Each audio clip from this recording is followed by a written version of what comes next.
Bismillahirrohmanirrohim. Alhamdulillahi robbil alamin. Alloh taologa hamd sanolar, hamda payg'ambarimiz sollallohu alayhi vasallamga salovatu salomlar bo'lsin. Assalomu alaykum va rahmatullohi va barakatuh. Aziz birodarlar, sizlar bilan nurun ala nur Qur'on o'qib o'rganishlikdagi bugungi darsimiz suratul Ixlos surasi ekan. Bu surani nozil bo'lish tarixi payg'ambarimiz sollallohu alayhi vasallamga kofir kimsalar kelib, bizga Robbing to'g'risida bayonot ber, uning ko'rinishi qanday, u tug'adimi, tug'ilganmi, shunga o'xshash Alloh taoloning g'azabini keltiradigan savollarni berdi. Shunda payg'ambarimiz sollallohu alayhi vasallamga suratul Ixlos surasi nozil bo'ladi. Hozir buni tarjimasini o'rganib chiqamiz inshaalloh.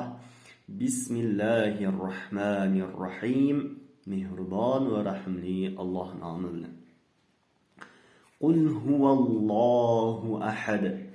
Ayting ey Muhammad, Alloh yagonadir. Alloh yakkayu yolg'izdir. Allohus somad. U behojat. Unga hech qanday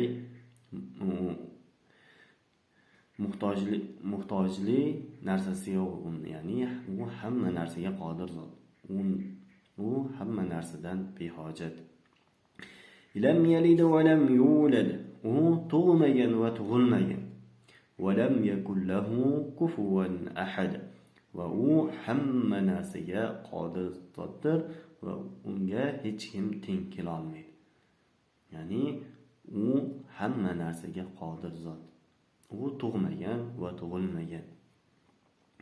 U yakkayu yolg'izdir. Shu Ixlos surasi nozil bo'ldi kofirlarga. Hozir endi tajvid bilan o'qishni o'rganamiz inshaalloh. Bismillahirrohmanirrohim. Bismillahirrohmanirrohim. قل هو الله أحد.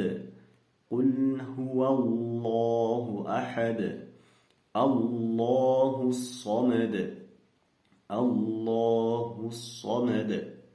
لم يلد ولم يولد. لم يلد ولم يولد. ولم يكن له كفوا أحد.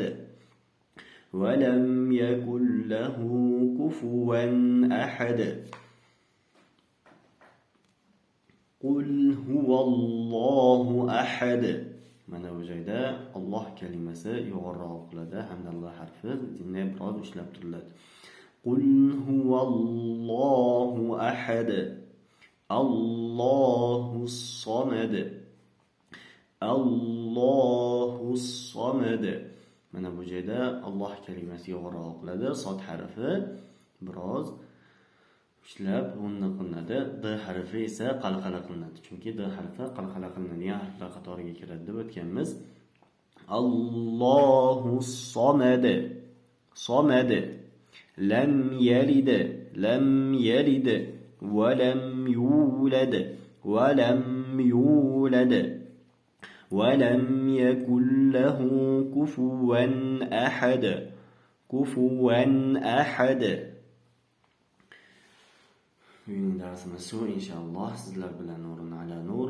Kanalimizga yangi bo'lsangiz obuna bo'ling hamda bitta like bosib videoni tarqalishligiga hissangizni qo'shib keting inshaalloh. Yaxshilikni tarqatgan kishi uni qilgan bilan barobar deganlar payg'ambarimiz sollallohu alayhi vasallam.